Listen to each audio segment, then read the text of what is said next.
wabarakatuh. Halo teman-teman, pada kesempatan kali ini kelompok 5 akan membahas mengenai ekonomi negara Pasifik. Nah, sebelumnya udah melihat kan cuplikan mengenai perkenalan anggota kelompok kita. Jadi langsung aja kita mulai. Yang pertama itu akan dijelaskan oleh saudara Agni Ajar Hasan mengenai sejarah lahirnya politik ekonomi negara Pasifik. Silakan dilihat. Sejarah pemikiran ekonomi politik liberal klasik. Sejarah pemikiran ekonomi politik dimulai dari Yunani kuno dengan Aristoteles yang mengkaitkan ekonomi sebagai bagian dari politik. Perkembangan berlanjut ke era mekanisme yang menekankan peran negara dan fiskalisme yang fokus pada pertanian. Titik balik terjadinya pada akhir abad ke-18 dengan munculnya pemikiran klasik seperti Adam Smith yang memperkenalkan konsep pasar bebas dan David Ricardo yang mengembangkan teori nilai distribusi menjadi dasar pemikiran ekonomi modern. Teori pembagian kerja. Adam Smith menekankan pentingnya pembagian kerja untuk meningkatkan hasil produksi dengan contoh sederhana seperti pembuatan peneliti. Pembagian kerja yang berlaku luas termasuk pada sektor perdagangan antar negara. Smith mendasari perdagangan internasional pada keunggulan absolut, di mana negara sebaliknya memproduksi barang yang bisa dihasilkan lebih efisien, dan Ricardo melanjutkan dengan konsep keunggulan komparatif yang menyatakan bahwa negara harus fokus pada produk dapat dihasilkan dengan biaya relatif lebih rendah dibanding negara lain, mendukung prinsip perdagangan internasional yang saling menguntungkan. Selanjutnya itu ada konsep dasar ekonomi politik liberal klasik.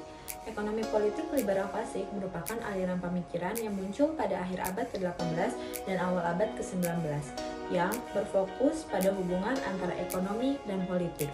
Beberapa konsep dasar dari ekonomi politik liberal klasik meliputi: yang pertama itu ada pasar mengatur dirinya sendiri. Menurut Adam Smith, sebagai tokoh utama dalam aliran ini, berargumen bahwa pasar memiliki kemampuan untuk mengatur dirinya sendiri melalui mekanisme penawaran dan permintaan. Konsep ini dikenal sebagai invisible hand, yang menunjukkan bahwa individu yang mengejar kepentingan pribadi mereka dapat menghasilkan manfaat bagi masyarakat secara keseluruhan. Yang kedua, ada spesialisasi dan pembagian kerja. Teori pembagian kerja yang diperkenalkan oleh Adam Smith menunjukkan bahwa spesialisasi dalam produksi dapat meningkatkan efisiensi dan produktivitas dengan pembagian tugas di antara pekerja.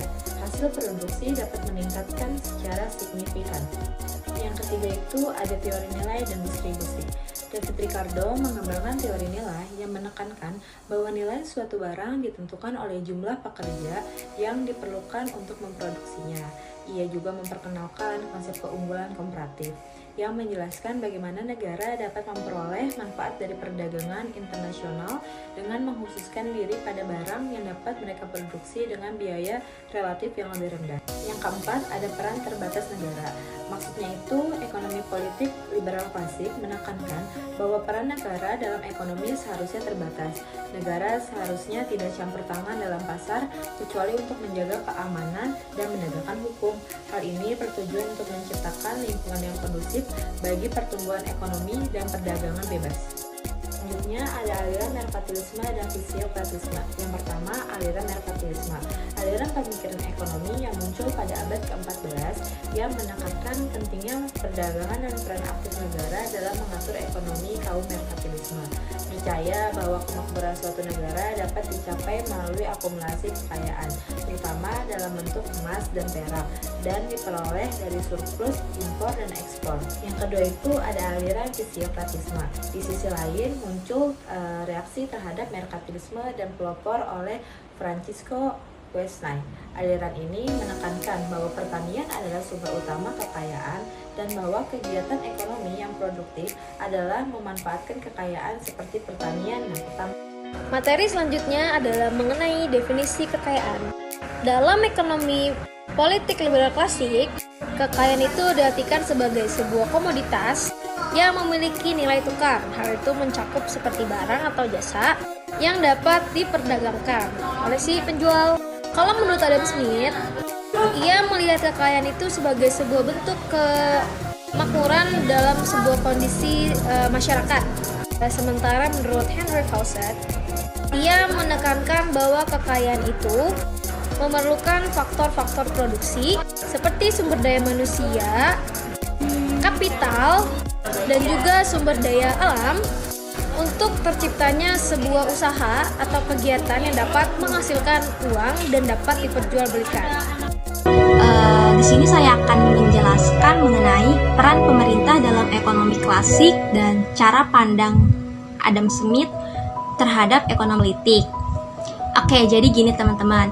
Kalau misalkan teman-teman itu ngomongin ekonomi klasik, itu adalah salah satu ide utama yang gimana caranya itu pemerintah menjaga keseimbangan antara kebebasan pasar dan kepentingan masyarakat.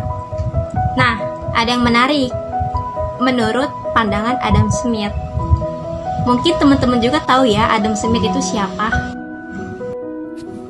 Oke teman-teman, jadi Adam Smith ini itu percaya kalau misalkan pasar bebas itu artinya ketika orang bebas berjualan ataupun membeli tanpa adanya banyak aturan dari pemerintah sama sekali.